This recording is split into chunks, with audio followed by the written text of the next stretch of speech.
सहज ही अपनी ओर हम चले वतन की ओर।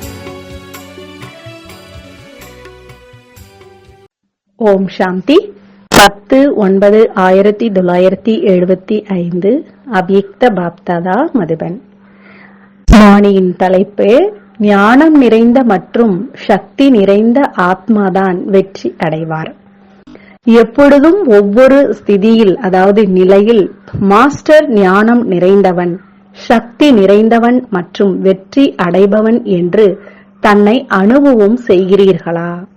ஏனென்றால் ஞானம் மற்றும் சக்தி நிறைந்த ஆத்மாவின் ரிசல்ட் தான் வெற்றி நிறைந்த நிலை.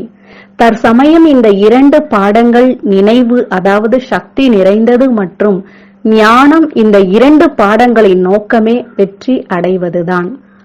இதைத்தான் பிரதக்ஷ பலன் என்று கூறுவது. இந்த நேரத்து பிரதக்ஷ பலன் உங்களுடைய எதிர்காலத்து பலனை வெளிப்படுத்தும். எதிர்கால பலனின் ஆதாரத்தில் இப்பொழுதைய பிரதக்ஷ பலனை அனுபவம் செய்வதில் இருந்து வஞ்சிக்கப்பட்டு இருந்து விடுவார்கள் என்று அப்படி கிடையாது. தற்சமயம் ஒன்றும் தென்படுவதில்லை, அனுபவம் ஆவது இல்லை மற்றும் பிராப்தி ஆவதில்லையே என்று அப்படி ஒருபொழுதும் நினைக்காதீர்கள். இந்த படிப்பு இருப்பதே எதிர்காலத்திற்காகத்தான். என்னுடைய எதிர்காலம் மிகவும் ஒளிமயமானது. இப்பொழுது நான் மறைவாக அதாவது குப்தமாக இருக்கின்றேன். கடைசியில் நான் வெளிப்பட்டு விடுவேன்.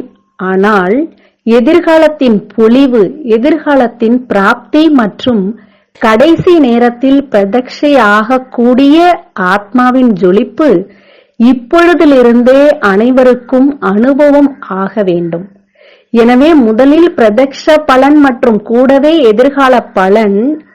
பிரதக்ஷ பலன் இல்லை என்றால் எதிர்கால பலனும் இல்லை.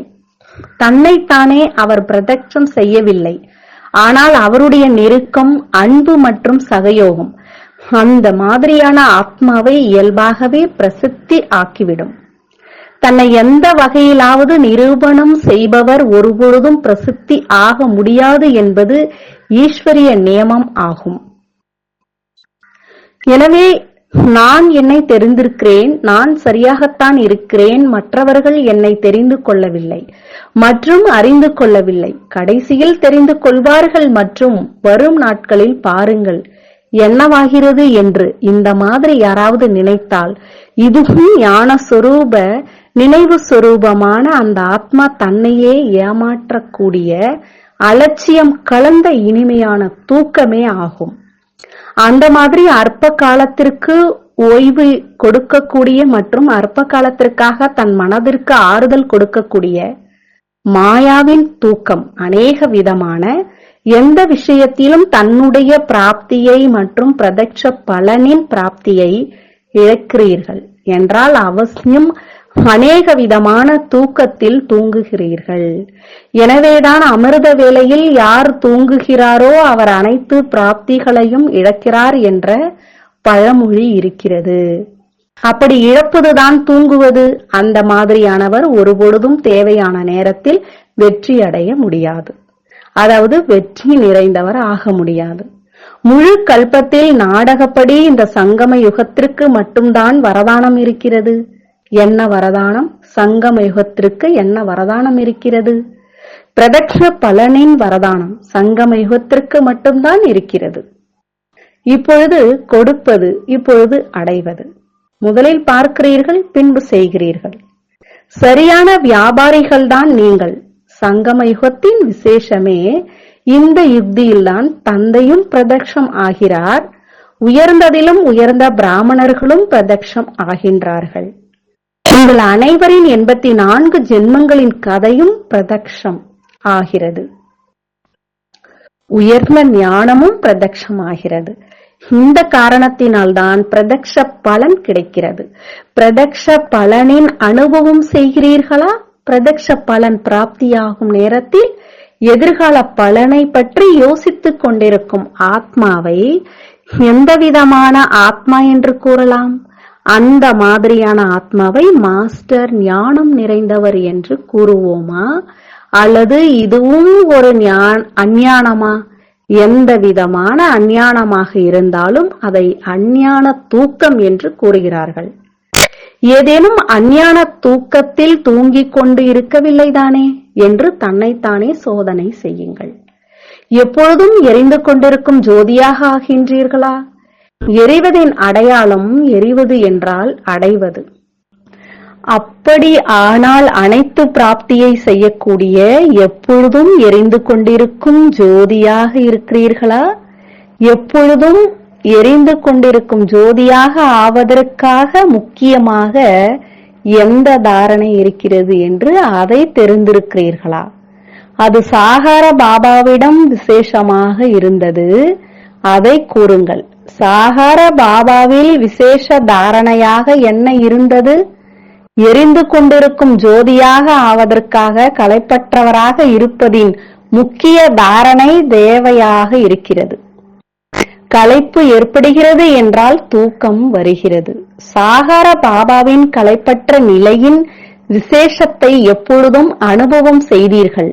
அந்த மாதிரி தந்தையை பின்பற்றி நடக்கக்கூடியவர்கள் எப்போதும் எரிந்து கொண்டிருக்கும் ஜோதியாக ஆகிறார்கள். நடைமுறையில் ஏதாவது ஒருவித களைப்பு அஞ்ஞான தூக்கத்தில் தூங்க வைத்து விடவில்லையே என்று இதையும் சோதனை செய்யுங்கள். எனவே சென்ற கல்பத்தின் நினைவு சின்னத்திலும் தூக்கத்தை வெல்வதின் விசேஷ குணம் வர்ணனை செய்யப்பட்டிருக்கிறது. அநேக விதமான தூக்கத்திலிருந்து விடுபட்டு தூக்கத்தை வென்றவராகுங்கள். எந்த விதமான தூக்கம் தன்னை தூக்கத்தை வென்றவர் ஆக விடுவதில்லை என்ற இந்த பட்டியலையும் எடுங்கள். எப்படி தூக்கத்தில் செல்வதற்கு முன்பு தூக்கத்தின் அடையாளங்கள் தென்படுகிறது? அந்த தூக்கத்தின் அடையாளம் கொட்டாவி, மேலும் அஞ்ஞான தூக்கத்தின் அடையாளம் சோர்வு. இந்த விதமாக அடையாளங்களையும் எடுங்கள். இதன் 2 முக்கியமான விஷயங்கள் இருக்கின்றன. ஒன்று சோம்பேறித்தனம், இன்னொன்று அலட்சியம். முதலில் இந்த அடையாளங்கள் வருகின்றன, பின்பு தூக்கத்தின் போதை ஏறுகிறது. எனவே இதன் மேல் நன்றாக சோதனை செய்யுங்கள். சோதனையின் கூடவே மாற்றமும் செய்ய வேண்டும். சோதனை மட்டும் செய்ய வேண்டாம், சோதனை மட்டும் மற்றும் மாற்றத்தின் 2ஐயும் செய்ய வேண்டும். புரிந்ததா? நல்லது. அந்த மாதிரி தன்னுடைய மாற்றம் மூலமாக உலகை மாற்றம் செய்யக்கூடிய தந்தைக்கு சமமான எப்பொழுதும் களைப்பற்ற ஒவ்வொரு எண்ணம், வார்த்தை மற்றும் செயலில் பிரதக்ஷ பலனை அனுபவம் செய்யக்கூடிய அனைத்து பிராப்தி ஸ்வரூப விசேஷ ஆத்மாக்களுக்கு பாப் தாதாவின் அன்பு நினைவுகள் மற்றும் நமஸ்காரம். ஓம் சாந்தி. तुम बच्चों को तो सर्विस करनी है, जो बाबा कहते हैं सबको ये बताओ कि देखो तुम्हारा एम एंड ऑब्जेक्ट ये है, एक गीता है बगैर, ये राजयोग है ना बच्चे।